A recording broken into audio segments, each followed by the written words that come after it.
Assalamualaikum warahmatullahi wabarakatuh. Perkenalkan, nama saya Bun Mahfud Satibi, NIM 1735403. Saya akan mencoba menjelaskan materi pertemuan 1 mata kuliah Sistem Terdistribusi jurusan Akuntansi STY Jakarta.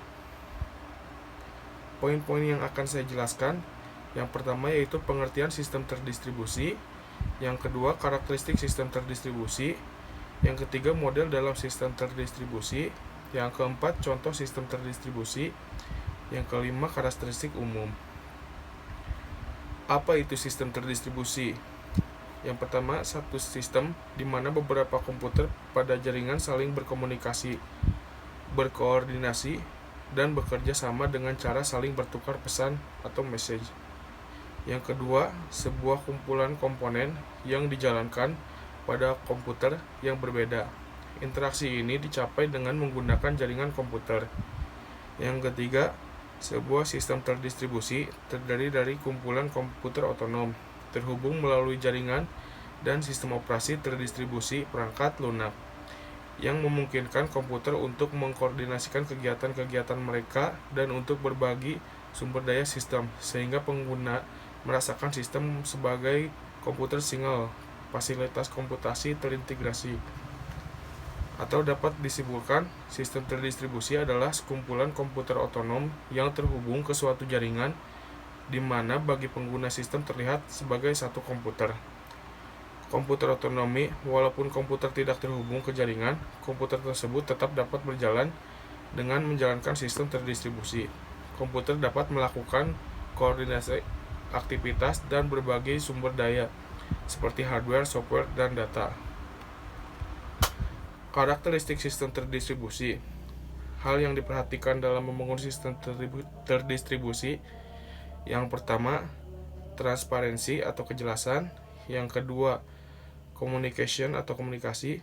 Yang ketiga, performance and scalability, kinerja dan ruang lingkup.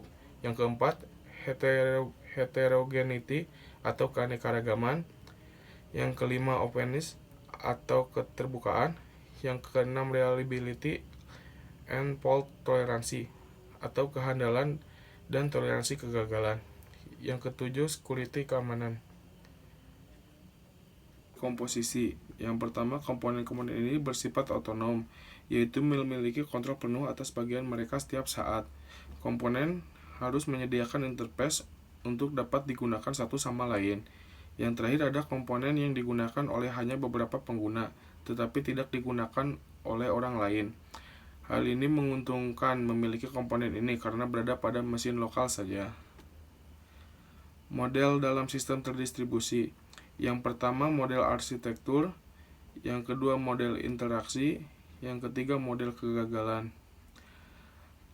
Arsitektural model, cara kerja antar komponen sistem dan bagaimana komponen tersebut berada pada sistem terdistribusi, seperti client server model, proxy model, peer processor.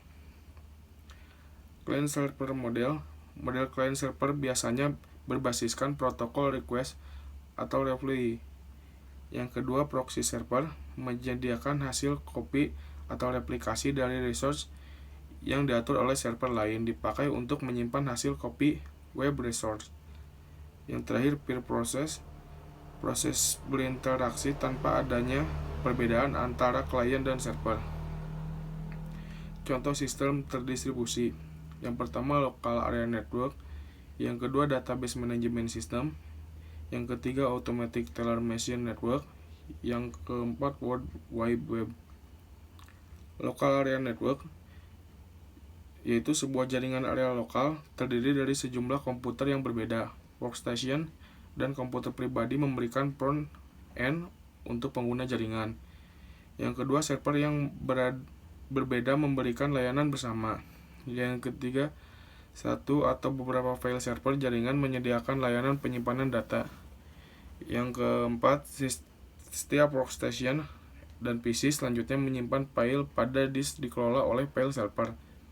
Yang kelima, sebuah nama-nama server komputer, peta lokal ke alamat IP, nama pengguna untuk user ID, dan nama kelompok untuk ID group. Setiap mesin dapat meminta layanan untuk menyelesaikan nama tertentu.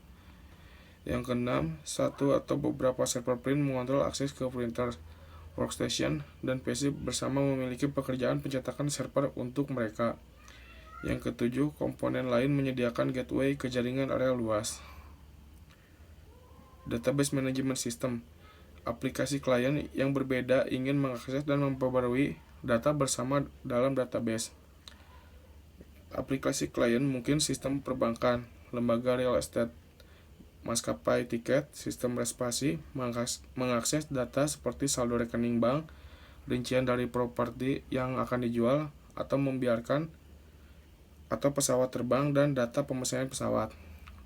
Database secara fisik didistribusikan melalui beberapa prosesor untuk mengambil keuntungan dari data lokal akses untuk meningkatkan kinerja aplikasi klien. Data dapat direplikasi untuk mengurangi dampak dari kegagalan prosesor dan jaringan. Setiap prosesor menjalankan monitor database yang mengimplementasikan pemetaan antara database dilihat oleh klien dan database fisik disimpan pada prosesor yang berbeda. Monitor database harus saling bekerja sama. Untuk menerapkan klien akses ke data remote, update data direplikasi, dan kontrol konkurensi. Distribusi fisik data karena itu transparan kepada klien. Automatical Teller Machine Network. Sebuah jaringan ATM memungkinkan nasabah bank untuk menarik uang tunai dari rekening bank mereka. Bank memelihara jaringan besar mesin teller. Pelanggan memiliki keamanan yang tinggi, privasi, dan persyaratan. Pelanggan mungkin ingin menarik uang tunai dari rekening mereka melalui mesin teller asing. Sebuah komputer front-end mengontrol satu atau beberapa teller. Transfer permintaan penarikan ke komputer bank pemegang rekening, menunggu bank memenuhi permintaan, dan karena itu harus dioperasikan dengan sistem komputer heterogeni. Sistem bank memiliki sistem toleransi kegagalan untuk cepat pulih dari kegagalan komputer memegang rekening mereka. Contohnya adalah komputer hot siaga yang memelihara salinan database akun dan dapat menggantikan komputer utama dalam hitungan detik. Karakteristik umum. Yang pertama, berbagai sumber daya. Yang kedua, keterbukaan. Yang ketiga, konkurensi. Yang keempat, skalabilitas. Yang kelima, toleransi kesalahan. Yang terakhir, transparansi. Sekian presentasi dari saya. Assalamualaikum warahmatullahi wabarakatuh.